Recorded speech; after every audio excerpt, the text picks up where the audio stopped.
Tidak.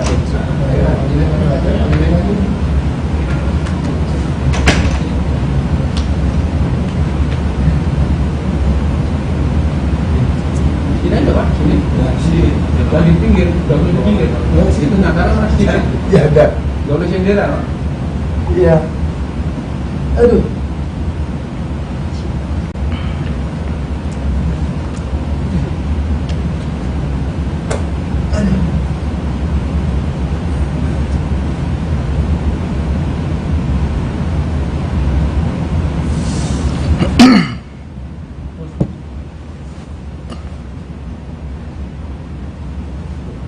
Mana? Mana? Udah siap?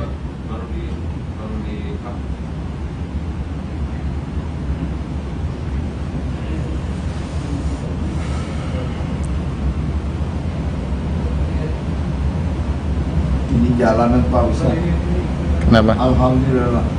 Ini nggak tahu ya. Sepi. Sepi ya? Sepi. Saya tadi pagi dari rumah BSD Kalau hanya 30 Menit. 35 menit. Masya Allah. Masya Allah.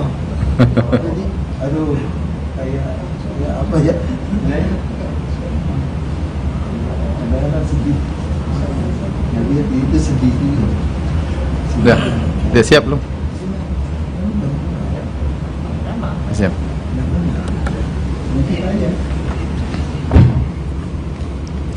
Bismillahirrahmanirrahim. Assalamualaikum warahmatullahi wabarakatuh. Waalaikumsalam warahmatullahi wabarakatuh. Innal hamdalillah nahmaduhu wa nasta'inuhu wa nastaghfiruhu wa natubu ilaihi wa na'udzu billahi min syururi anfusina wa sayyiati a'malina may yahdihillahu fala mudhillalah wa may yudlil fala hadiyalah. Asyhadu an la ilaha illallah wahdahu la syarikalah wa asyhadu anna Muhammadan abduhu wa rasuluhu la nabiyya ba'dah. Ya ayyuhalladzina amanu taqullaha haqqa tuqatih wa la tamutunna illa wa antum muslimun. Fa inna asdaqal hadithi kitabullah wa khairal huda huda Muhammadin sallallahu alaihi wasallam wa syarrul umuri muhdatsatuha wa kullu muhdatsatin bid'ah wa kullu bid'atin dhalalah wa kullu dhalalatin finnar. Ikhwan dan akhwat yang dirahmati oleh Allah Subhanahu wa taala, para pendengar, para pemirsa yang dirahmati oleh Allah Subhanahu wa taala. Pada kesempatan kali ini kita akan membahas tentang permasalahan-permasalahan fikih yang terkait dengan mewabahnya virus corona di berbagai negara dan juga di negara kita, terkhususnya di kota Jakarta ya. Tentu ada hal-hal yang harus kita mengerti keterkaitan dengan tersebarnya wabah virus corona ini ya. Di mana apalagi WHO telah menyatakan bahwasanya virus corona atau COVID-19 ya telah meningkat derajat penyebarannya sehingga berubah dari tingkat wabah menjadi epidemi dan akhirnya sekarang menjadi pandemi ya, yang artinya sudah tersebar secara internasional dan susah untuk dicegah ya karena sudah tersebar dengan begitu cepat. Dan qadarullah ya, sudah banyak kasus, lebih dari 100.000 kasus dan ribuan yang sudah meninggal dunia. Ini bukan perkara yang sepele dan qadarullah juga masuk ke negeri kita, terutama di Jakarta, dan kita dengar setiap hari bertambah ya orang-orang jumlah yang terjangkiti terkena virus COVID-19 tersebut. Maka ada beberapa hal yang perlu kita ketahui. Yang pertama, permasalahan fikih berkaitan tentang masuk atau keluar dari kota yang terkena wabah ya. Masuk atau keluar dari kota yang terkena wabah. Hal ini sudah diajarkan oleh Nabi kita Nabi Muhammad sallallahu alaihi wasallam dalam hadisnya. Kata Nabi sallallahu alaihi wasallam, "Fa idza sami'tum bihi bi ardin fala taqdumu alaihi." Jika kalian mendengar taun ya, salah satu dari bentuk wabah menimpa di suatu daerah, maka janganlah kalian mendatangi daerah tersebut. Wa idza waqa'a bi ardin wa antum biha, dan jika sudah terjadi taun di suatu daerah dan kalian berada dalam daerah tersebut, fala takhruju, maka janganlah keluar dari daerah tersebut firaram minhu, karena ingin lari dari taun tersebut.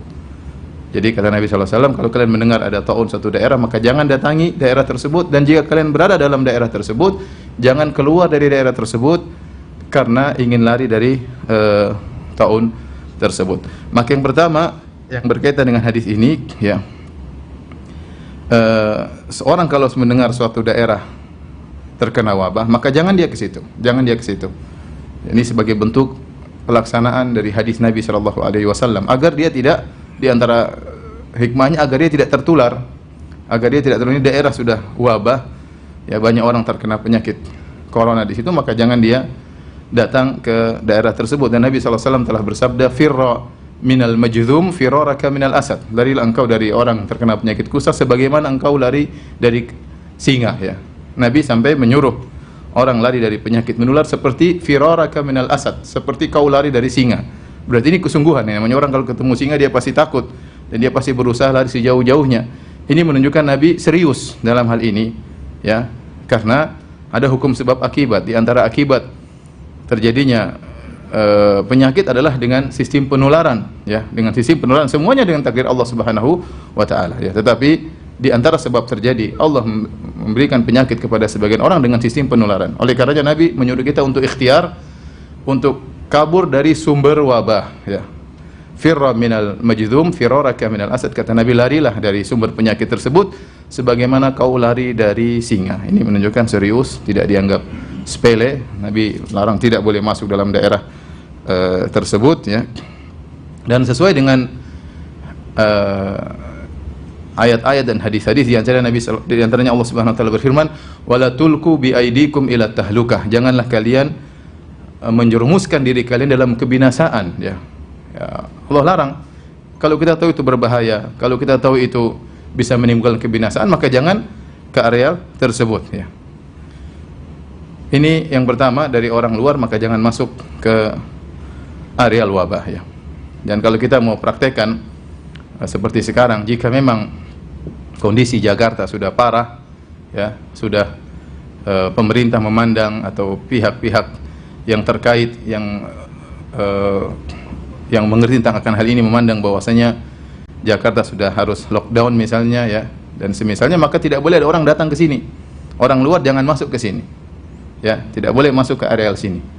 Ya, misalnya ada keluarga mau datang ke Jakarta, kita bilang jangan. Kenapa? Karena pemerintah memandang ini sudah bisa rawan terkena penyakit, dan juga, ya, agar mudah penanganannya. Kalau ada yang datang kemudian terkena, kemudian dia keluar lagi, maka semakin tersebar virus tersebut dan sulit untuk ditangani. Ini semua adalah bentuk ikhtiar yang diajarkan dalam syariat Islam. Maka saya katakan penerapannya, kalau kita di Jakarta ada yang mau kunjungi kita bilang enggak, ya, nanti lain kali, ya, bulan depan mudah-mudahan, ya, bulan depan atau 2 pekan lagi mudah-mudahan, kalau sudah diizinkan oleh pemerintah, ya, kondisi sudah kondusif, maka silakan untuk datang mengunjungi kita. Adapun sekarang maka jangan. Kemudian yang kedua, sebaliknya, barang siapa yang berada dalam areal wabah tersebut, maka dia tidak boleh keluar dari lokasi tersebut, ya. Fala takhruju firaran minhu, kata Nabi, jangan kalian keluar dari areal tersebut karena ingin lari dari penyakit tersebut. Maka tidak boleh keluar dari areal wabah. Kita yang sudah berada di daerah yang dihukumi, ya, sumber wabah dan sudah mulai tersebar di berbagai tempat, bahkan saya dengar di setiap kecamatan ada yang terkena penyakit corona, ya, maka jangan kita keluar dari daerah ini, ya. Jangan keluar, sebisa mungkin jangan keluar, karena ada beberapa hikmah yang disebutkan oleh para ulama. Yang pertama yaitu agar tidak memperluas penularan. Yang pertama, agar tidak memperluas penularan. Apalagi orang tersebut sudah kena penyakit, ya. Yang tidak kena penyakit saja, yang belum divonis terjangkiti positif virus corona, tidak boleh keluar, apalagi yang sudah divonis positif virus corona, ya. Karena Nabi SAW bersabda, la turidu al-mumridha alal musih. Nabi SAW mengatakan, jangan kalian membawa onta yang sakit kepada onta yang sehat, ya. Ya, karena kalau onta yang sakit dibawa ke areal onta yang sehat, maka akan terjadi penularan. Maka demikian juga orang yang sudah berada dalam areal wabah, yang mungkin dia sakit atau dia membawa virus corona tanpa dia sadari, ya, karena masa inkubasi butuh 2 minggu, ya, maka jangan dia keluar, ya, jangan dia keluar, karena bisa mempengaruhi atau memperluas areal penularan virus COVID-19. Ini hikmah yang pertama disebut oleh para ulama kenapa tidak boleh keluar dari areal wabah. Hikmah yang kedua, ya, disebut oleh para ulama, ya, kalau orang-orang yang sehat, ya, jadi pembicaranya bukan cuma orang yang sakit nggak boleh keluar, orang yang sehat juga nggak boleh keluar. Orang yang sehat juga nggak boleh keluar. Kalau semua yang sehat kabur dari daerah tersebut, ya, kemudian pergi meninggalkan daerah tersebut, yang kuat yang tidak tertular, maka lantas siapa yang mengurusi orang-orang yang sakit? Mereka butuh diperhatikan. Tatkala mereka sakit butuh diperhatikan, tatkala mereka meninggal dunia juga butuh diperhatikan, butuh disolatkan, butuh dikuburkan. Maka tidak boleh keluar, ya. Yang kuat mengurusi yang sakit, ya. Kalau semuanya keluar maka akhirnya orang-orang yang sakit tidak ada yang menangani. Kemudian juga di antara hikmah yang disebut oleh Ibnu Hajar dalam Fathul Bari, ya, bahwasanya jika sebagian orang bertahan, ya lama-lama, ya, dia akan kuat menghadapi kondisi virus tersebut. Dan ini kenyataan, orang-orang yang bertahan akhirnya dia punya imun, ya, dia kuat hingga dia bisa mengalahkan virus tersebut, ya, setelah mengalami, ya, tahapan-tahapan tentunya, ya. Sehingga dengan kondisi yang sehat tadi dia bisa mengurusi orang-orang yang masih sakit. Kemudian juga di antaranya hikmahnya kenapa tidak boleh keluar, dikhawatirkan terjerumus dalam permasalahan akidah, yaitu perkataan seandainya, ya. Karena Nabi SAW melarang, Nabi mengatakan, ya, bahwasanya jika seorang melakukan sesuatu ternyata tidak sesuai dengan keinginannya, fala taqul law anni fa'altu kadza lakana kadza wa kadza. Maka jangan dia berkatakan seandainya saya melakukan demikian tentu sudah begini-begini. Fa inna law taftahu amal syaitan. Karena law seandainya akan membuka pintu syaitan. Kenapa orang yang keluar kemudian dia akhirnya selamat, seandainya dia selamat, dia akan berkata, ya, seandainya saya tidak keluar, saya tentu akan terkena penyakit. Ya, ini apa namanya? Dilarang, ya. Dilarang. Ya, kemudian juga yang di dalam sudah terkena penyakit, dia akan berkata seandainya saya keluar tadi saya mungkin selamat. Sehingga membuka lau seandainya dilarang dalam agama. Mungkin dia selamat dari virus tetapi dia terjerumus dalam kesalahan dalam akidah. Ya, dalam kesalahan dalam akidah. Yang terakhir para ulama menyebutkan di antara hikmah kenapa anda boleh keluar dari daerah yang terkena wabah, karena orang yang sabar di daerah yang terkena wabah dia bisa mendapatkan pahala mati syahid, ya. Apakah dia meninggal ataukah dia terjangkiti dan dia selamat, atau dia sehat, selama dia bersabar di daerah yang terkena wabah, ya, bersabar tidak mengeluh sama sekali, ya, dia tahu ini semua takdir Allah Subhanahu wa taala. Dia mengatakan la yusibana illa ma kataballahu lana, tidak akan menimpa kami kecuali yang sudah ditakdirkan oleh Allah Subhanahu wa taala, maka dia akan mendapatkan pahala mati syahid. Dan sebagaimana pernah saya jelaskan dalam tulisan sebelumnya tentang bahwasanya meninggal karena wabah corona dihukumi mati syahid, ya, maka orang yang mendapatkan pahala mati syahid bukan cuma yang mati syahid, ya, bahkan yang tidak mati syahid selama dia bersabar, dia menerima takdir Allah Subhanahu wa taala, tidak mengeluh sama sekali, dia juga bisa mendapatkan pahala mati syahid, ya. Ibnu Hajar Al-Haytami rahimahullah berkata, anna ajra syahid innama yuktabu liman lam yakhruj min baladi ta'un. Sungguhnya pahala orang mati syahid hanyalah ditetapkan bagi orang yang tidak keluar dari daerah wabah. Wa aqama qasidan thawaballahi subhanahu wa ta'ala. Dan dia menetap di daerah tersebut berharap, ya, pahala dari Allah Subhanahu wa ta'ala. Rajian sidqa wa'dihi. Dan dia berharap janji Allah Subhanahu wa ta'ala. Arifan annahu in waqa'a lahu aw sarafahu anhu fahuwa bitakdirillahi. Dan dia ngerti dan dia sadar kalau dia terkena penyakit itu takdir Allah Subhanahu wa taala, kalau dia terhindar dari wabah tersebut juga karena takdir Allah Subhanahu wa taala, ghairu mutadajjir bihi in waqa'a bihi, dan jika dia terkena penyakit dia tidak mengeluh, maka ini yang mendapatkan pahala mati syahid, ya. Terlepas apakah dia meninggal atau tidak. Oleh karena sebenarnya virus, ya, atau wabah ini adalah musibah tapi dia juga ujian, ya, bagi orang yang bersabar menghadapinya, ya, meyakini semua takdir Allah Subhanahu wa taala, tidak mengeluh, ya, dengan apa yang terjadi, maka dia bisa mendapatkan pahala mati syahid.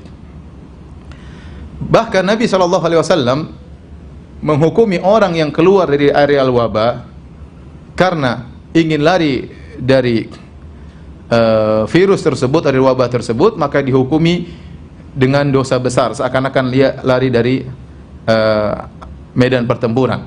Kata Nabi SAW, al-far minat ta'un kalfar minaz zahaf. Seorang yang lari dari taun, dari wabah, seperti orang yang lari dari medan pertempuran. Dan lari dari medan pertempuran termasuk dosa besar. Ya, Nabi SAW mengatakan ijtanibu sab'am minal mubiqat. Ya, jauhilah dari 7 dosa-dosa yang membinasakan. Rasulullah SAW sebutkan di antaranya ya al-firar minaz zahaf, yaitu lari dari medan pertempuran. Lari dari medan pertempuran. Oleh karenanya ini hukum syar'i.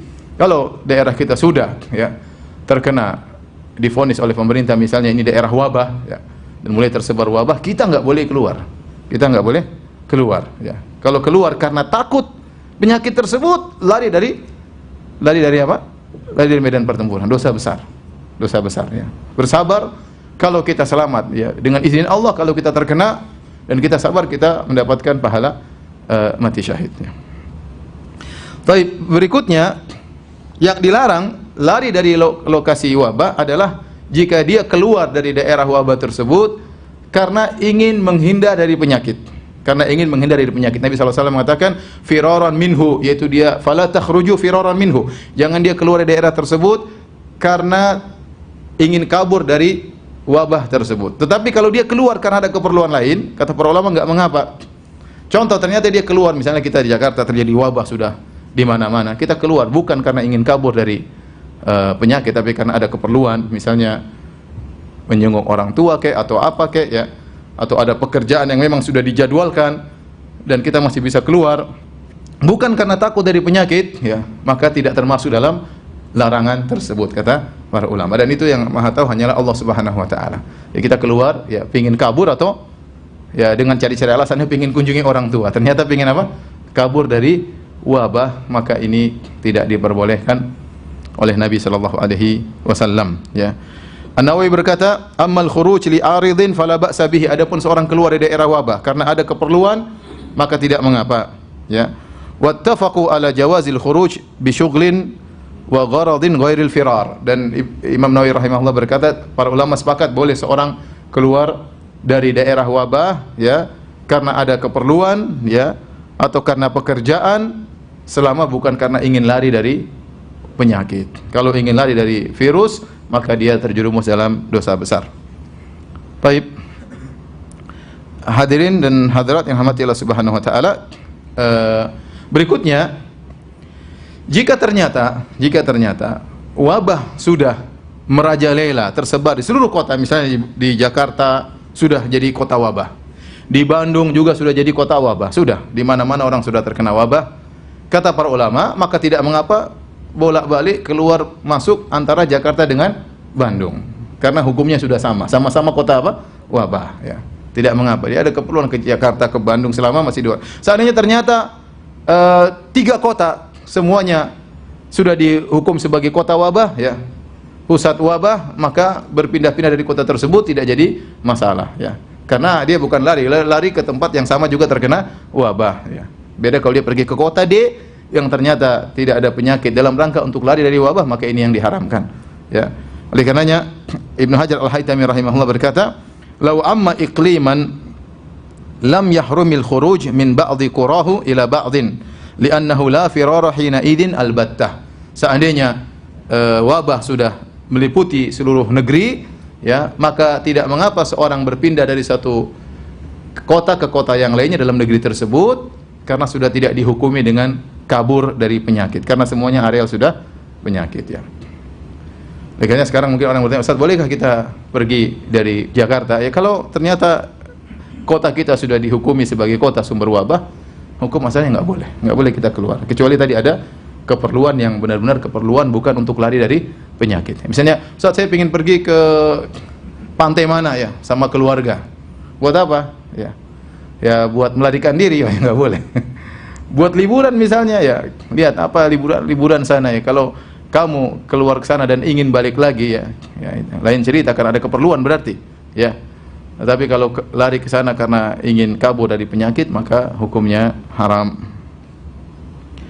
Taib, ini yang berkaitan dengan hukum masuk keluar suatu daerah yang terkena wabah. Taib, yang berikutnya berkaitan dengan sholat berjamaah. Berkaitan dengan salat berjamaah, apa saja permasalahan fikih yang berkaitan dengan salat berjamaah. Taib yang pertama, ya, pendapat yang terpilih ya, dan hampir kita dapati fatwa-fatwa ulama ya, baik ulama dahulu maupun ulama sekarang ya, yang berkompeten, mereka mengatakan jika ya sudah terjadi wabah ya di suatu tempat ya, maka tidak mengapa seorang meninggalkan ya salat berjamaah karena khawatir terkena penyakit wabah tersebut ya. Tidak mengapa dia meninggalkan salat berjamaah, tidak mengapa dia tinggalkan salat Jumat ya, agar tidak semakin tersebar virus tersebut. Dia ikhtiar, dia tidak keluar dari kotanya, dia bersabar, tapi dia juga tidak mengantarkan dirinya pada hal-hal yang bisa membuat dia binasa ya. Tidak sengaja kemudian tawakal, saya pergi ke tempat pertemuan, tawakal ya, kalau Allah berkehendak saya kena penyakit, kalau enggak ya, memang semua atas kehendak Allah.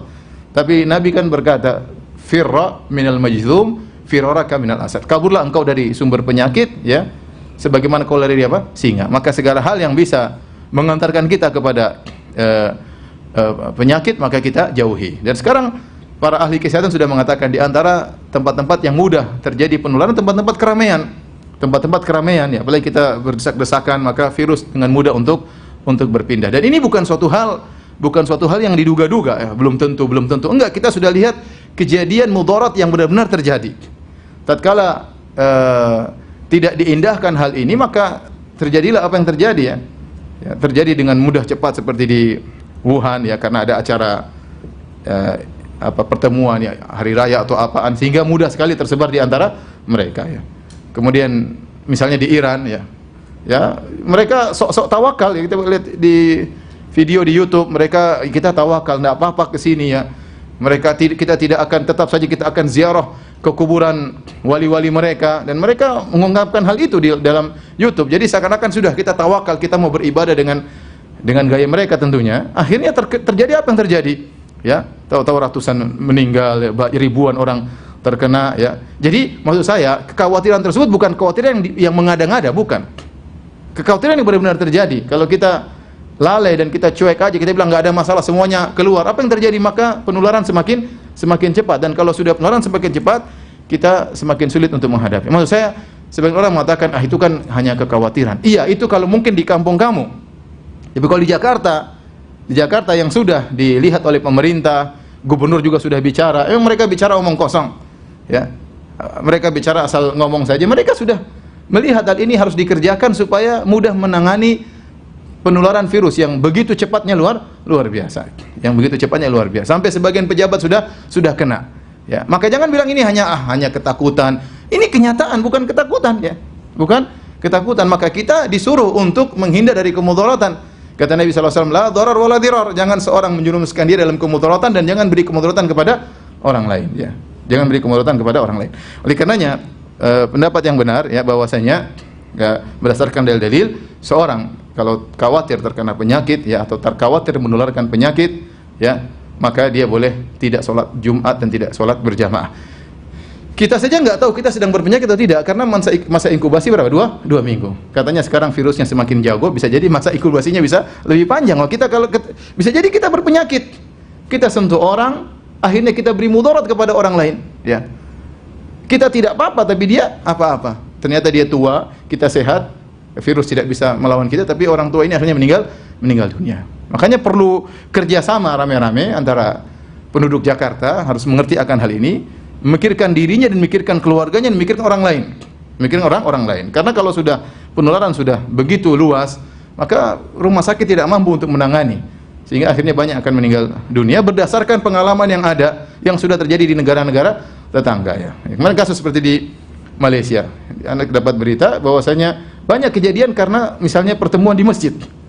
Bahkan ada berita datang kemudian sekelompok jamaah tertentu ya bikin pertemuan ya di suatu masjid, 56 orang akhirnya ketahuan kena apa? Kena corona dalam sekali pertemuan ya. Jadi bukan perkara yang dianggap sepele atau hanya sekedar menduga-duga, kekhawatiran yang berlebihan. Bukan kekhawatiran berlebihan, ini kenyataan. Ini kenyataan. Taib. Adapun dalil menunjukkan bolehnya kita meninggalkan sholat berjamaah atau sholat Jumat kalau memang kondisinya sudah parah. Ya, dan saya rasa Jakarta sudah berlaku karena Pak Anies sudah berbicara, Pak Jokowi juga sudah berbicara ya untuk menganjurkan ibadah di rumah, berarti kondisi sudah mereka sudah lihat suatu perlu untuk dilakukan. Di antaranya ya kita dapati bahwasanya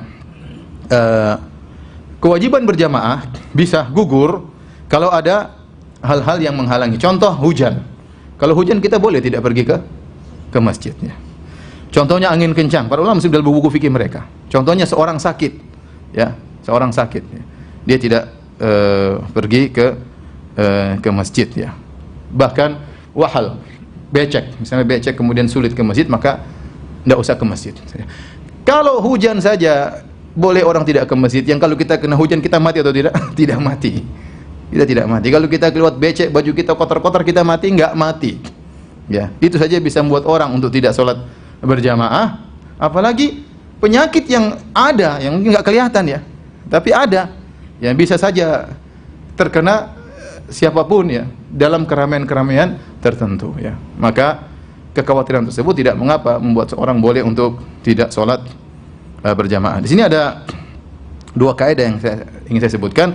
Pertama, uzur yang membolehkan untuk tidak sholat berjamaah, itulah uzur yang membolehkan untuk tidak sholat Jumat. Uzurnya sama. Uzurnya sama. Jadi uzur yang membolehkan tidak sholat berjamaah, itulah uzur yang membolehkan untuk tidak sholat Jumat. Ya.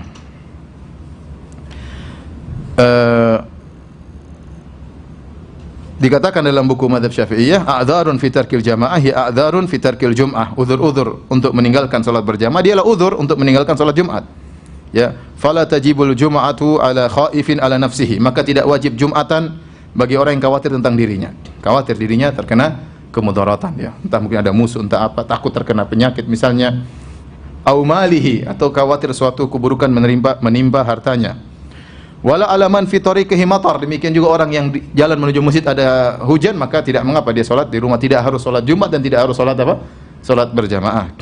Wala alaman lahu maridun yakhafu daya'ahu, demikian juga seorang yang sedang ngurusi orang sakit, dia khawatir salat Jumat nanti orang ini bisa tambah parah penyakitnya atau meninggal atau yang lainnya, maka tidak perlu dia salat Jumat. Ini yang pertama. Jadi uzur yang boleh membuat kita meninggalkan salat berjamaah, itulah uzur yang bolehkan kita untuk meninggalkan salat Jumat. Dua hal yang satu pembahasan. Kemudian kaidah yang kedua, uzur-uzur tersebut dikiaskan oleh para ulama. Datang dalam sebagian hadis misalnya karena hujan ya. Tetapi para ulama mengumumkan, kenapa kita tidak ke masjid karena hujan? Karena masyaqqah syadidah, karena ada sesuatu yang memberatkan. Kita keluar basah kuyup misalnya, ya sudah enggak usah salat berjamaah. Ya, ternyata ini sebab ini untuk meninggalkan salat berjamaah bukan hanya pada masalah hujan, tapi diumumkan oleh para ulama, dikiaskan dengan sebab-sebab yang lain ya. Karenanya Nawawi berkata, inna babal a'dzar fi tarkil jum'ah wal jama'ati laisa makhsusan. Bahwasanya uzur-uzur untuk meninggalkan salat Jumat dan untuk meninggalkan salat berjamaah bukan uzur yang khusus. Bal kullu ma lahiqa bihi masyaqqatan syadidatan fahuwa uzrun. Bahkan semua perkara yang bisa menimbulkan kesulitan ya, maka itu adalah uzur untuk meninggalkan salat berjamaah, untuk meninggalkan salat Jumat. Kemudian beliau berkata wal wahalu min hadza, di antaranya becek ya. Itu di antara uzur yang bolehkan seorang untuk meninggalkan salat berjamaah dan salat Jumat. Maka ya, kalau hujan saja bisa jadi uzur ya. Kalau becek saja, kalau kita lihat misalnya sendal kita penuh dengan becek, kotor, itu saja bisa menjadikan uzur, apalagi penyakit yang bukan penyakit biasa. Ini penyakit yang bisa menimbulkan apa? Kematian. Bukan hanya penyakit yang menimpa kita. Kalau sudah menimpa kita, menimpa keluarga kita. Bukan hanya menimpa keluarga kita. Kalau kita tidak sadar, ternyata kita bawa virus, menimpa bisa orang sekitar kita, orang kampung yang mungkin ya kita akhirnya karena kita tidak perhatian, akhirnya kita menularkan penyakit kita kepada dia. Kasihan ya. Oleh karenanya ini tidak mengapa. Dengan sebab kekhawatiran terkena virus corona, maka boleh seorang meninggalkan salat berjamaah dan salat Jumat. Al-Mardawi, salah seorang ulama dari mazhab Hambali, dalam kitabnya Al-Insaf, beliau berkata, ini nas dari para ulama. Ulama berkata, wa yu'dzaru fi tarkil jum'ah wal jama'ati al-marid. Orang yang sakit diberi uzur untuk boleh meninggalkan salat Jumat dan salat jamaah bila niza', tanpa ada khilaf di kalangan para ulama. Wa yu'dzaru aidan fi tarkihima li khaufi hudutsil marad, dan juga dibolehkan seorang meninggalkan salat berjamaah dan salat Jumat karena takut munculnya penyakit. Karena takut munculnya apa? Penyakit. Dan ini persis seperti yang kita hadapi. Persis seperti kita hadapi. Seandainya penyakit tersebut penyakit yang ringan ya, misalnya mungkin flu, ya kita nggak ada masalah ya. Bahkan tatkala terjadi penyakit wabah, misalnya DBD, demam berdarah, kita nggak begitu takut karena ya masih jelas sumbernya di mana, ciri-ciri orangnya bagaimana. Tapi corona lain ya. Orang bisa terkena penyakit dia tidak kelihatan ciri-cirinya, masih beberapa hari dia baru kena, tapi dia sudah bisa menyebarkan virus. Ya. Nah, kalau orang kena DBD ya mungkin bisa ada penyakit menular tertentu kelihatan dia mulai batuk-batuk. Ya, ternyata orang yang terkena virus corona tidak langsung dia seperti itu. Dia bisa sehat seminggu pertama, atau bisa dia bahkan sehat terus, tetapi ternyata dirinya sudah membawa penyakit ya. Maka tentu ini hal lebih mengerikan, dan ternyata penyakit tersebut bisa menimbulkan kematian, Maka jika seorang meninggalkan salat Jumat atau salat berjamaah karena ketakutan akan hal ini, maka dibolehkan ya. Demikian juga tatkala kita salat, sekarang prakteknya kita salat, terkadang kita paranoid ya, pikiran kita kita tidak bisa hindari ya.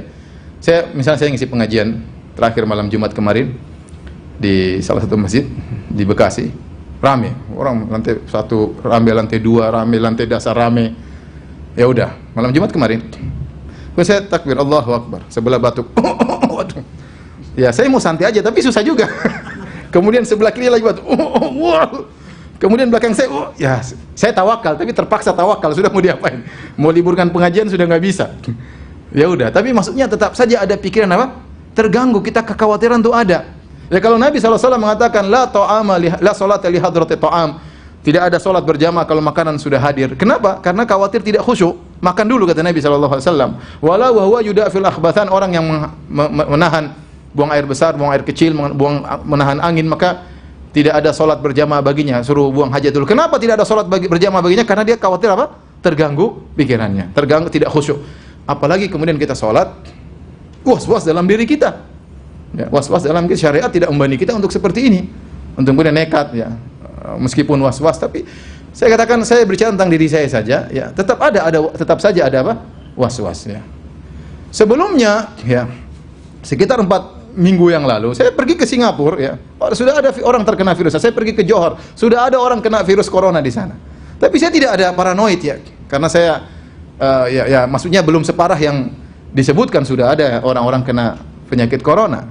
Tapi begitu saya sudah di sini, kemudian ada pengumuman dari pemerintah secara resmi, jumlah yang semakin bertambah, belum lagi ada laporan-laporan di luar dari laporan pemerintah misalnya, maka ya wajar kalau kemudian orang khawatir. Itu wajar ya. Maka ini di antara hal yang menguatkan, ya sudah, kalau daripada kamu sholat was-was terus ya, ada orang tiba-tiba samping, aduh, bingung kita gini gimana ini, mau kita ya, kemudian dia misalnya, kemudian dia bersin keluar, kita jadi gelisah ya, sudah mending di rumah aja ya. Sholat juga was-was ya. Mau sholat imamnya batuk-batuk, biasanya kalau imam sudah batuk, jamaahnya latah, batuk-batuk semuanya. Dan kita akhirnya was-was ya. Wajar, kita manusia ya. Mau diapain ini? Maka tidak mengapa kita sholat di rumah. Dan ini juga berdasarkan kaidah daf'ul mawdhar muqaddamun ala jalbil masalih. Bahwasanya menolak kemudaratan diutamakan daripada mendatangkan kemaslahatan. Memang sholat berjamaah maslahat ya. Ada yang mengatakan wajib sholat berjamaah, ada yang mengatakan sunnah. Sholat Jumat juga maslahat. Tapi kalau ada mudarat yang bukan mudarat yang dipersangkakan, tapi benar-benar terjadi ya. Seandainya kita mengatakan semua sholat nggak ada masalah, ya, bisa jadi parah. Ini coba mungkin ada yang mengatakan tidak mengapa sholat berjamaah, sholat Jumat kerjakan saja, ramai pengajian kerjakan saja, nggak ada masalah. Coba kalau kita nggak peduli dengan seruan pemerintah, semua bikin pengajian, ya bisa jadi virus makin tersebar.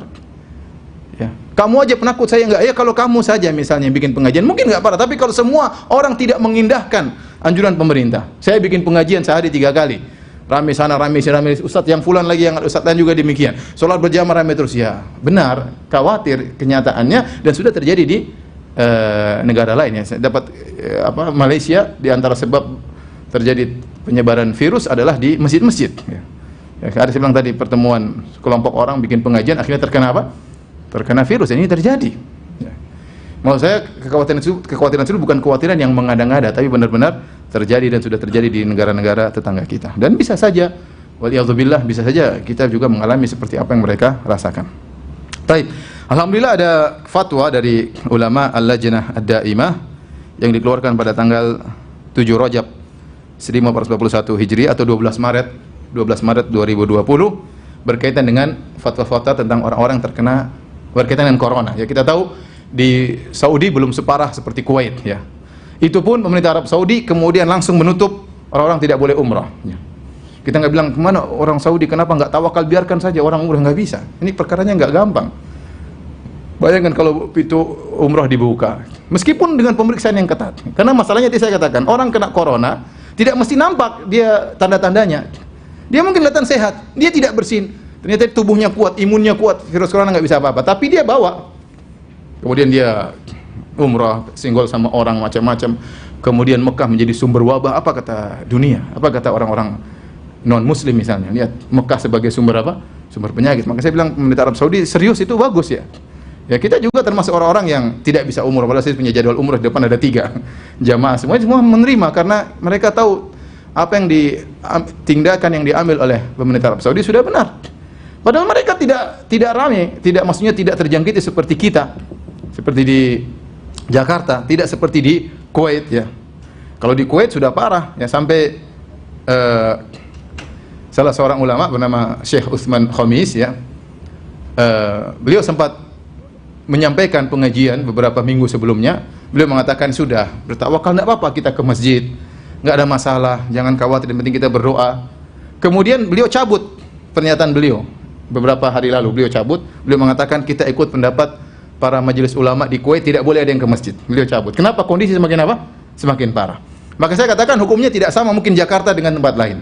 Tempat lain mungkin boleh seorang apa? Masih ke masjid karena kondisinya belum seperti Jakarta. Tapi kalau Jakarta, Pak Anies hafizahullah sudah menyatakan, Pak Jokowi hafizahullah juga sudah menyatakan bahwasanya kondisinya sebaiknya ke rumah. Berarti ada sesuatu yang harus dikhawatirkan, ya, untuk bisa penanganan agar virus tidak semakin tersebar. Tapi maksud saya, inilah fatwa dari ulama Al-Lajnah Ad-Daimah dari Arab Saudi pada tanggal 12 Maret 2020. Di antara fatwa tersebut intinya orang yang sudah terkena penyakit maka tidak boleh ke masjid, dilarang. Atau tanda-tanda penyakit maka dilarang ke masjid. Adapun orang yang sehat bagaimana? Kata mereka, man khasya an yatadarrar aw yadhurru ghairahu fayurakhas lahu fi adami syuhudil jum'ah wal jamaah. Adapun orang yang takut untuk mendapat kemudaratan, dia tahu dia tidak sakit, tapi dia takut dapat apa? Kemudaratan, ya. Aw yadhurru ghairahu, atau dia bisa beri kemudaratan kepada orang lain, ya. Bisa jadi dia punya virus dan dia tularkan kepada orang lain. Fayurakhas lahu fi adami syuhudil jum'ah, maka diberi keringanan baginya untuk tidak hadir salat Jumat, wal jamaah, dan juga tidak hadir untuk salat berjamaah. Liqaulihi sallallahu alaihi wasallam, karena sabda Nabi sallallahu alaihi wasallam, la dharar wa la dhirar, tidak boleh ada kemudaratan, baik memberi mudarat kepada diri sendiri atau beri mudarat kepada orang lain. Wa fi kulli ma dzukir idza lam yashhadil jum'ah fa innahu yusalliha zuhran 4 rakaat. Dan kalau seorang tidak hadir salat Jumat, maka dia ganti salat di rumahnya, salat zuhur 4 rakaat, ya. Kalau tidak salat Jumat maka ganti salat zuhur 4 rakaat. Ini fatwa terbaru dari Lajnah Daimah. Sementara kondisi Arab Saudi belum seperti kita. Tapi kalau yang ulama di Kuwait sudah. Karena virus sudah tersebar, ya. Sebagian orang Kuwait datang dari Qum, dari Iran. Kemudian akhirnya virus tersebar dari jalan tersebut. Taib. Di antara masalah fikih yang berkaitan masalah salat berjamaah, ya. Apakah boleh seorang muadzin tatkala kondisi wabah sudah semakin parah, kemudian ada penegasan dari pemerintah untuk mengucapkan ala sallu fi rihalikum atau sallu fi buyutikum, salatlah di rumah kalian, ya. Maka boleh tentunya, ya. Boleh tentunya, ya, sebagaimana kalau datang hujan atau angin kencang, maka seorang muadzin boleh menambahkan dalam azannya sallu fi buyutikum, salatlah kalian di rumah-rumah kalian. Salatlah misalnya hujan kencang, salat di rumah, ya. Dan itu sunnah mengucapkan demikian.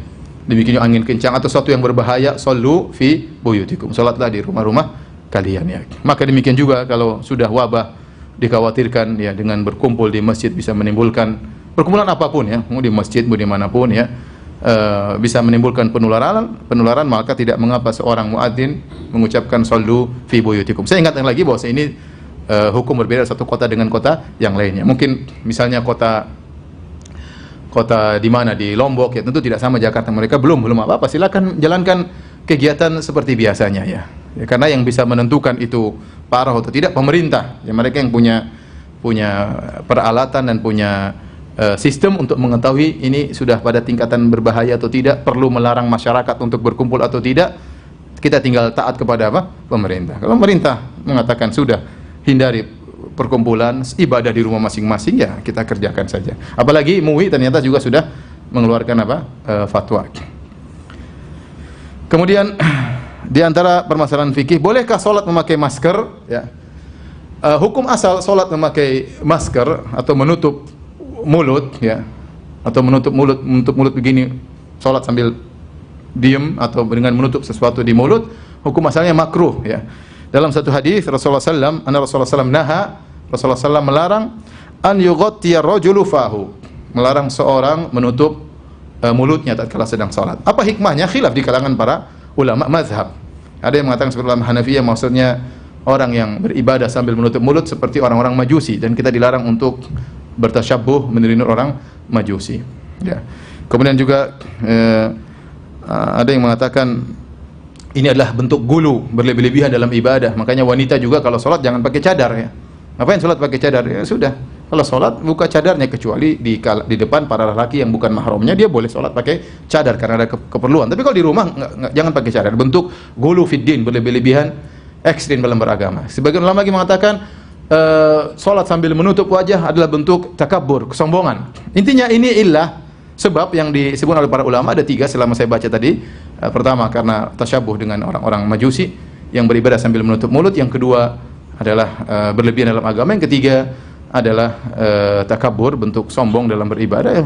Beribadah kita buka wajah di hadapan Allah Subhanahu wa taala. Tapi para ulama 4 mazhab mengatakan hukumnya makruh. Kalau seorang sholat tutup mulutnya, sholatnya tetap sah, dan dia melakukan suatu hal yang makruh, tidak sampai pada haram, apalagi membatalkan sholat. Tetapi kalau ada keperluan, maka tidak mengapa seorang sholat sambil menutup mulutnya. Di antaranya disebutkan oleh banyak ulama, di antaranya Al-Khattabi, misalnya seorang tatkala dia menguap, maka dia boleh tutup mulut. Kan sunahnya seorang menguap tutup apa? Mulut. Dalam sholat dia menguap, dia tutup mulut. Boleh karena ada keperluan. Kemudian juga ulama yang lain menyebutkan di antara keperluan, misalnya seorang bekerja, pekerjaannya membutuhkan tutup mulut, ya. Dia tidak lepas setelah dia bekerja, mungkin ada apa-apa, atau dia pekerjaannya di tengah padang pasir yang debu kesana kesini, maka dia sholat sambil tutup mulutnya, tutup hidungnya, nggak ada masalah. Demikian juga karena penyakit, baik khawatir terkena virus atau khawatir menularkan virus, maka tidak ada masalah seorang sholat sambil menutup mulutnya atau menutup hidungnya. Hukum asalnya makruh, tetapi kalau ada kebutuhan maka hilang kemakruhan tersebut. Kemudian masalah berikutnya, hukum kunut nazilah di saat wabah menyebar. Ini sudah ada fatwa dari Majelis Ulama Indonesia tentang dianjurkan untuk apa kunut nazilah. Tentu mau ikut fatwa MUI silahkan, tapi secara umum ini masalah khilaf di kalangan para ulama. Masalah khilaf di kalangan para ulama, ya. Secara umum para ulama sepakat untuk kunut nazilah. Kunut kalau ada musibah boleh. Semua mazhab, 4 mazhab membolehkan kunut kalau ada musibah, ya. Yang khilaf kalau kunut subuh, kalau tidak ada apa-apa kunut subuh tiap hari, itu ada khilaf. Tetapi kalau ada musibah, kemudian imam kunut, maka ini sepakat ulama. Cuma mereka khilaf bagaimana kalau musibah tersebut ternyata wabah. Apakah boleh kunut atau tidak? Secara umum 2 pendapat. Jumhur ulama mengatakan boleh. Semua hal yang dikhawatirkan, semua musibah bentuknya apapun, boleh seorang untuk kunut, ya. Boleh seorang untuk apa? Kunut, ya. Karena musibah banyak. Ada musibah peperangan, ada musibah musuh datang, ada musibah musim kekeringan, kemarau, ada musibah wabah misalnya, maka boleh kunut, ya, untuk menghilangkan wabah. Adapun mazhab Hambali sebagaimana dikatakan oleh Al-Bahuti, ya, dia mengatakan la yaqnut li raf'il waba fil azhar, bahwasanya tidak kunut, ya, gara-gara untuk menghilangkan wabah, menurut pendapat yang kuat. Li'annahu lam yathbutil qunut bihi lam yathbut al-qunut fi ta'un amwas wala fi ghairihi wa li'annahu syahadatun lil akhyar wala yus'alu raf'uhu. Kata beliau, kenapa? Karena tidak ada dalil para sahabat tatkala tertimpa taun, ya, kemudian mereka taun amwas, ini taun yang terjadi pada abad 18 Hijriah di salah satu daerah di negeri Syam. Satu kota disebut Amwas sehingga dinisbahkanlah nama taun tersebut, wabah tersebut kepada kota tadi, ya. Para sahabat tidak melakukan kunut, ya. Ya. Saya cerita tentang taun Amwas ini. Taun Amwas ini terjadi di zaman Khalifah Umar bin Khattab radhiyallahu anhu tatkala menjadi khalifah abad 18 Hijriah. Ketika itu yang menjadi gubernur di negeri Syam adalah Abu Ubaidah bin Al-Jarrah, sahabat radhiyallahu anhu yang termasuk dari al-Asyrah al-Mubasysyirina bil Jannah, 10 orang sahabat yang jin masuk surga. Di antaranya Abu Ubaidah bin Al-Jarrah radhiyallahu ta'ala anhu. Dia jadi gubernur. Ketika itu terjadi wabah taun di negeri Syam, ya. Maka Umar menulis surat, Umar khalifah menulis surat kepada Abu Ubaidah bin Al-Jarrah, ya, agar membuat orang-orang naik ke atas. Jangan menetap di daerah bawah karena wabah bisa semakin tersebar. Suruh naik ke gunung-gunung. Ya. Bahkan Umar menyuruh dia datang ke Madinah, ya. Tetapi Abu Ubaidah tidak mau. Dia tidak mau. Dia tidak menjalankan perintah Umar.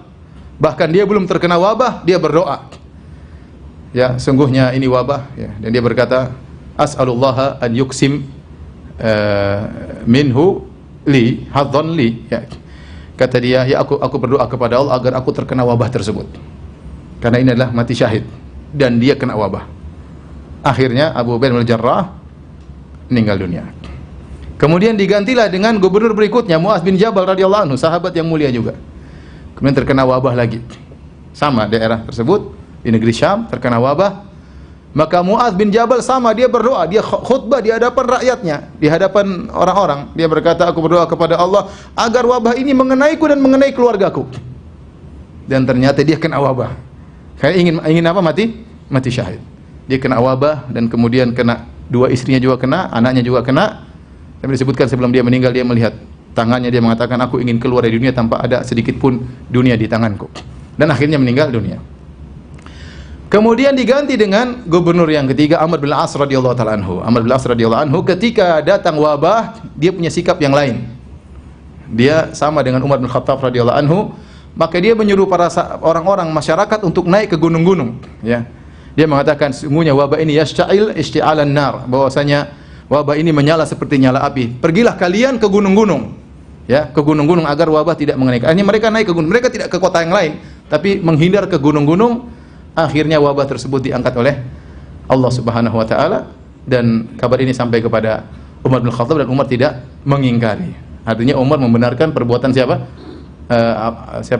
Amr bin Al-As radhiyallahu taala anhu. Taun tersebut, wabah tersebut membuat sahabat-sahabat meninggal sampai 25.000 sampai 30.000 orang meninggal tatkala itu. 25.000 sampai 30.000 orang terus meninggal. Bahkan disebutkan di antaranya puluhan anak-anak Anas bin Malik meninggal dalam kasus wabah tersebut. Ini dijadikan dalil oleh ulama Hanabilah bahwasanya tidak perlu kunut, ya, tatkala terkena wabah. Kenapa? Karena wabah adalah syahadah, pahalanya mati syahid. Maka kita kenapa minta kepada Allah agar menghilangkan kesempatan untuk dapat pahala mati syahid? Maka tidak perlu kunut. Ini pendapat ulama Hanabilah dan ini juga pendapat cukup kuat, tapi menyelisih jumhur ulama, mazhab Syafi'i, mazhab Hanafi dan yang lainnya, ya, bahwasanya boleh untuk kunut meskipun wabah. Ya, saya bacakan perkataan Nawawi rahimahullahu taala, ya. As-sahih masyhur annahu in nazalat nazilatun ka'aduwin wa qahtin wa wabain, ya, wa atshin wa dhararin zahir fil muslimin wa nahwi dzalik qanatu fi jami' shalawatil maktubah. Pendapat yang masyhur, ya, bahwasanya jika terjadi musibah menimpa kaum muslimin, baik datangnya musuh yang menyerang atau musim kemarau atau wabah atau kehausan yang luar biasa atau kemudaratan apapun, maka boleh mereka kunut salat dalam salat 5 waktu. Dan ini juga disebut oleh Syirbini dalam Mughnil Muhtaj, ya, yusannul qunutu ba'da tahmid fi i'tidali akhiratin sa'iri ay baqi al-maktubat lin-nazilah allati nazalat ka'an nazala bil muslimin khaufun aw qahtun aw wabaun aw jaradun aw nahwuha. Disunahkan untuk kunut setelah sami Allahu liman hamidah pada rakaat yang terakhir, i'tidal, sami Allahu liman hamidah baru baca doa kunut, ya. Dan di salat 5 waktu seluruhnya. Jika terjadi musibah menimpa kaum muslimin, baik ketakutan atau musim kemarau atau wabah atau belalang yang datang kemudian merusak tanaman atau yang semisalnya. Ini pendapat jumhur ulama. Oh, alam bisawab, saya lebih condong pada pendapat jumhur ulama. Ini yang difatwakan oleh MUI Indonesia, bahwasanya tidak mengapa kita kunut nazilah dalam rangka mengangkat wabah, ya. Meskipun itu adalah sebab untuk mati syahid. Sama, mereka sepakat, 4 mazhab sepakat, kalau ada musuh datang menyerang boleh kunut enggak? Boleh kunut enggak kalau musuh datang menyerang? Mereka sepakat boleh. Mereka cuma khilaf masalah apa? Wabah. Bukankah musuh kalau datang menyerang sebab mati syahid? Sebab mati syahid enggak? Tapi boleh kita berdoa agar musuh dikalahkan. Ya boleh. Oleh karenanya yang benar kita dianjurkan untuk berdoa kapan saja. Berdoa kapan saja. Antum sakit, benar sakit itu menghilangkan dosa-dosa. Tapi boleh enggak kita berdoa agar sakit kita hilang? Boleh. Padahal sakit adalah penyebab gugurnya dosa. Jangan kita bilang, udah sakit aja dosa semakin berguguran. Kita boleh berdoa. Dan tetap aja sakit tersebut mengena dosa tetap berguguran. Sama dengan wabah, kita sabar. Kita bersabar, kita boleh berdoa agar hilang penyakit tersebut. Kalau kena, kita dapat pahala mati syahid, ya. Tetapi boleh kita berdoa untuk menghilangkan ketakutan atau wabah tersebut. Taib, kalau kita memilih pendapat, kalau memilih pendapat tidak kunut, ya selesai, nggak ada masalah. Cukup dengan doa-doa keseharian, ya. Mungkin dalam khutbah Jumat, kemudian dai-dai, khatib-khatib berdoa agar diaminkan oleh para jamaah, ya. Selesai mazhab Hambali. Tapi kalau kita milih pendapat jumhur bahwasanya boleh kunut, maka kapan kita kunut? Ada khilaf di kalangan mereka. Ada khilaf di kalangan mereka. Seperti mazhab Hanafiyah mengatakan hanya kunut di salawat jahriyah, salat Isya, salat Maghrib sama salat subuh. Ya.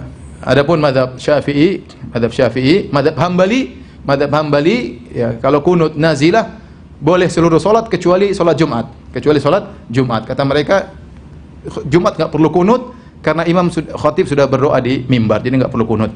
Pendapat yang dipilih oleh mazhab Syafi'i maksudnya kunut dalam setiap salat, ya. Mau salat 5 waktu, salat sirriyah, salat jahriyah, demikian juga salat Jumat. Lantas bagaimana kalau kita salat sirriyah, imam tetap misalnya salat duhur, maka pada rakaat keempat, maka dia berdoa kunut dengan suara yang didengar dan makmum mengaminkan, ya. Dan ini kita praktekkan di Madinah. Kunut nazilah. Ketika ada penyerangan di Palestina, ketika ada penyerangan di mana, ya, masjid-masjid pada kunut. Ya, saya sering kunut nazilah di kota Madinah. Bahkan salat duhur, salat asar kita kunut. Ya, kita kunut mendoakan saudara-saudara kita yang sedang ditimpa dengan musibah, meskipun tidak diekspos, tapi demikianlah praktek masyarakat di Madinah seperti itu. Ya, kalau ada musibah besar maka mereka kunut 5 waktu. Ya, kita kunut salat duhur, kunut salat asar, bukan cuma salat subuh. Baik. Permasalahan berikutnya, hukum memakai hand sanitizer, ya, apa baca bahasa Inggrisnya gimana? Hand sanitizer. Ya sudah, itulah, ya. Hand sanitizer itu pembersih tangan, ya. Masalahnya pembersih tangan hand sanitizer itu mengandung alkohol 60% atau 70%. Nah, apakah kalau kita sudah pakai hand sanitizer, kita mau sholat perlu dicuci ataukah sholat wudu kita batal? Jawabannya tidak, ya. Wudu tidak batal dan tidak perlu dicuci, langsung sholat, nggak ada masalah, ya. Karena hand sanitizer bukan khamar. Khamar bukan alkohol. Pendapat yang benar, tidak semua alkohol itu apa? Khamar. Khamar itu suatu yang dicampur dengan alkohol sekian persen yang bisa menimbulkan apa? Mabuk. Itu namanya khamar, minuman. Itu pun diharamkannya untuk diminum. Adapun jika terkena tubuh, pendapat yang benar dia bukan najis, tinggal dibersihkan, ini bukan najis, ya. Ya. Banyak orang salah paham, mereka menyangka kalau seorang menyentuh najis wudunya batal, seperti ibu-ibu yang kemudian mencebok anaknya. Dia menyangka bahwasanya wudunya batal, padahal tidak, bukan pembatal wudu menyentuh najis. Kalau ada keperluan menyentuh najis, maka tinggal kita cuci tangan kita dan wudu kita tidak batal. Itu kalau perkara najis, apalagi tidak najis. Khamar pendapat yang benar bukan najis, apalagi alkohol yang bukan khamar. Apalagi alkohol 70% yang bukan khamar. Jadi yang benar, kalau seorang pakai hand sanitizer, maka kalau dia mau cuci silakan, enggak ada masalah, ya. Ya, enggak ada masalah dan tidak perlu dia berwudu ulang dan tidak perlu dia cuci tangannya untuk langsung sholat, karena itu tidak mengapa dan tidak membatalkan wudu. Kemudian di antara hal yang berkaitan dengan sholat berjamaah, ya, maka tidak mengapa seorang, ya, kalau memang kondisi masih bisa, suatu kondisi wabah tidak begitu parah, pemerintah masih belum melarang untuk pergi ke masjid-masjid, masih silakan ke masjid, ya.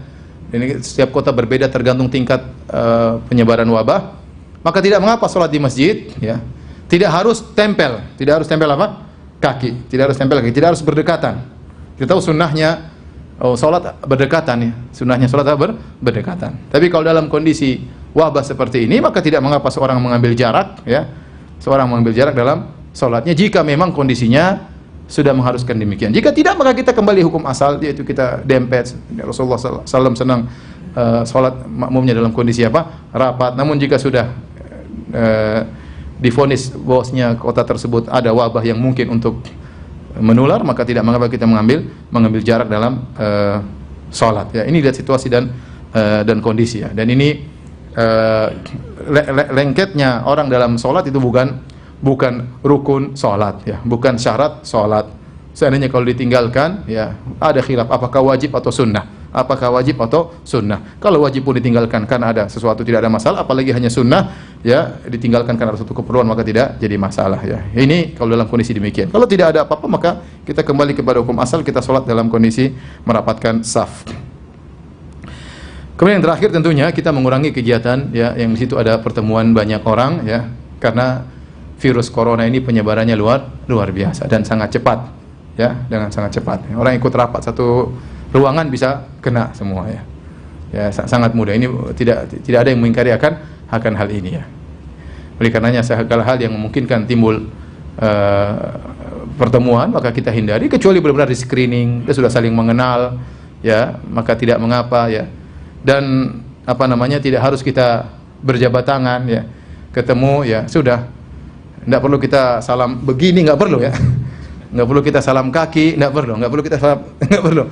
Udah, kita salam mulut aja sudah cukup, ya. Salam mulut itu yang diutamakan. Doa assalamualaikum, ini doa, semoga engkau selamat, semoga saya selamat dari virus corona. Ya, kita berdoa assalamualaikum warahmatullahi wabarakatuh. Biasanya kita hanya sekedar ngucap, kali ini kita ngucap sambil kita niatkan kita doain kawan kita, ya. Assalamualaikum warahmatullahi wabarakatuh. Dan dia juga jawab dengan serius, waalaikumsalam warahmatullahi wabarakatuh. Semoga Allah memberikan kau keselamatan. Di antaranya keselamatan dari virus corona, ya.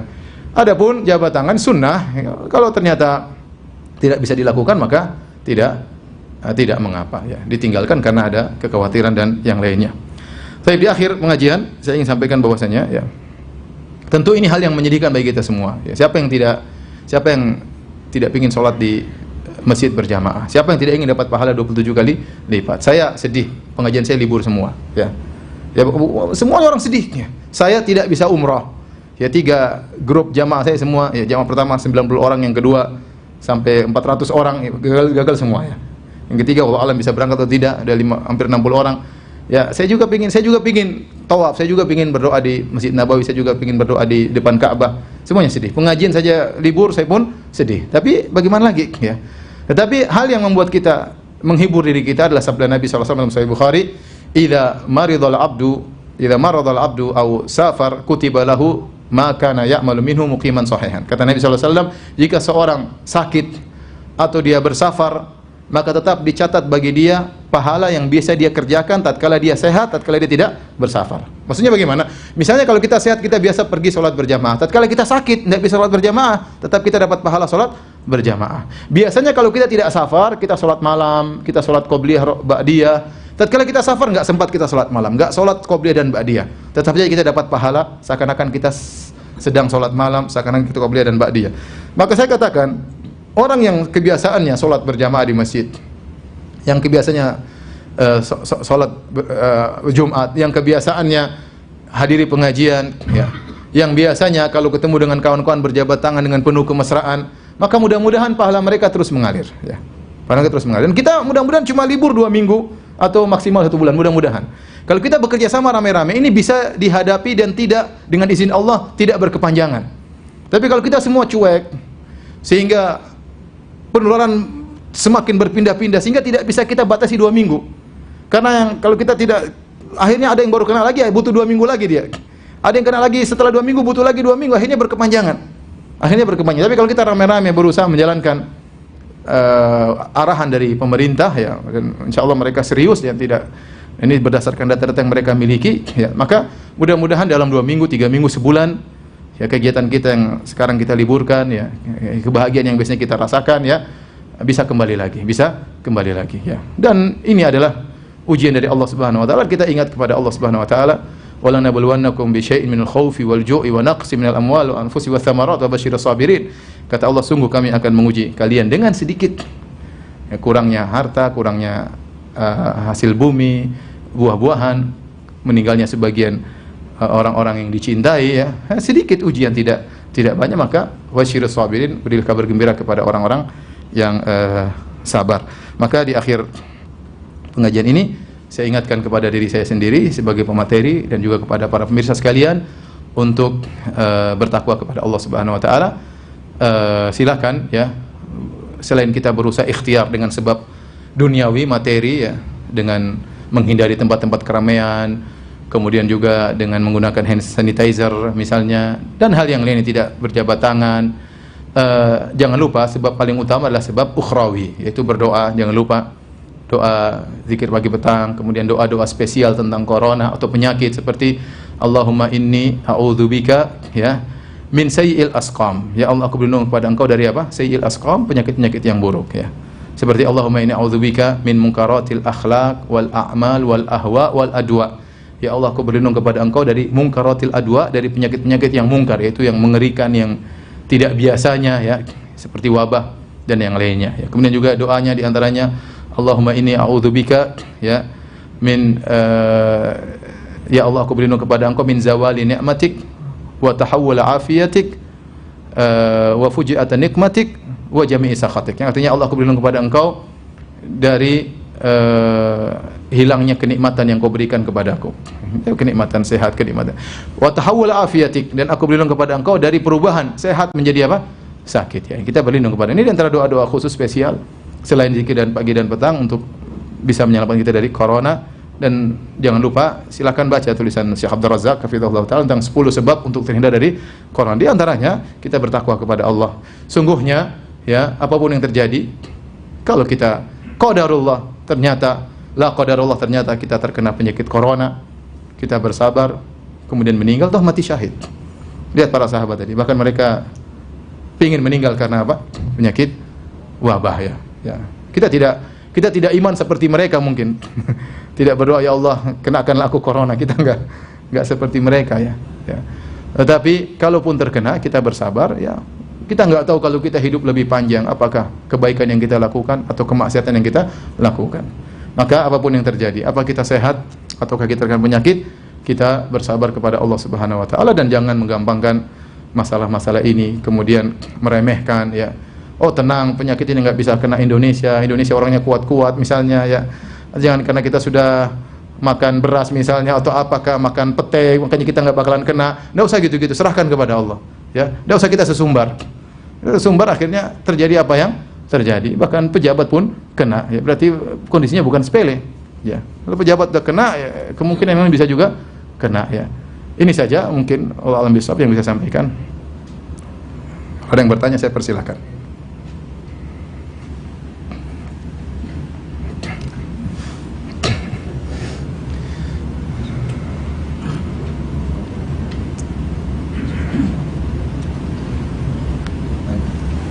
Materi yang saya sudah sampaikan semuanya sudah ada di insya Allah di bekalislam.com. Insya Allah nanti disebarkan linknya. Apa yang saya sampaikan semuanya sudah ada di situ, tinggal bisa dibaca kembali.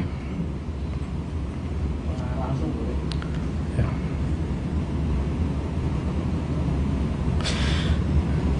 Ini pertanyaan berkaitan dengan masalah sakit. Apabila orang tua kita sebelum meninggal mengalami sakit terlebih dahulu dan ada sholat yang tidak dikerjakan selama sakit, apakah ada ketentuan untuk bayar fidyah? Ini tidak ada. Ini disebut oleh sebagian fuqaha, tapi adalah perkara bid'ah yang tidak pernah disebutkan oleh fuqaha mutaqaddimin. Para fuqaha terdahulu nggak ada yang ini muncul di fuqaha mutaakhirin, ya, bahwasanya kalau orang tidak sholat maka bayar fidyah, dan ini tidak benar, ya. Cukup kita berdoa kepada Allah agar mengampuni, ya, orang tua kita. Tidak perlu bayar fidyah berapa sholat yang dia tinggalkan. Tapi ada yang bertanya? Kalau tidak ada maka ada. Tidak ada apa? Lagi ditulis. Kalau nggak bisa nggak ada pertanyaan, jangan dipaksa bertanya.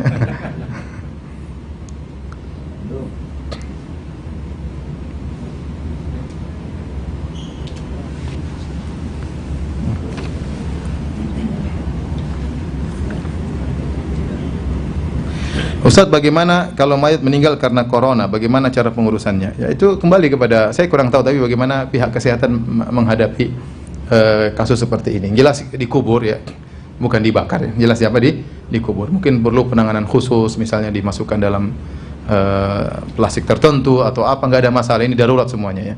Darurat semuanya ya, kemudian kalau sudah disterilkan ya atau bagaimana ya, kita tetap sholatkan. Dia butuh doa untuk kita doakan ya. Intinya ini perlu pembahasan khusus ya. Saya sampai sekarang saya tidak tahu bagaimana apa yang terjadi pada orang terkena corona, bagaimana mayatnya, sejauh mana mayat tersebut masih memiliki penularan, apa bisa ditangani dengan cara tertentu, saya tidak tahu. Ini dokter mungkin yang lebih tahu ya. Di balik itu tentu ada fikih tersendiri. Allah alam bisawab. Ada lagi yang bertanya?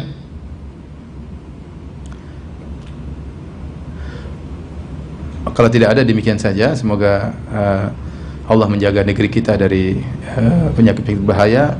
Allah masrif annal wabah. Semoga Allah menjauhkan kita dari apa? Wabah ya. Dan semoga Allah menyembuhkan orang-orang yang sudah terkena penyakit wabah tersebut. Subhanakallah bihamdik asyhadu an la ilaha illa anta astaghfiruka wa atubu ilaik. Assalamualaikum warahmatullahi wabarakatuh.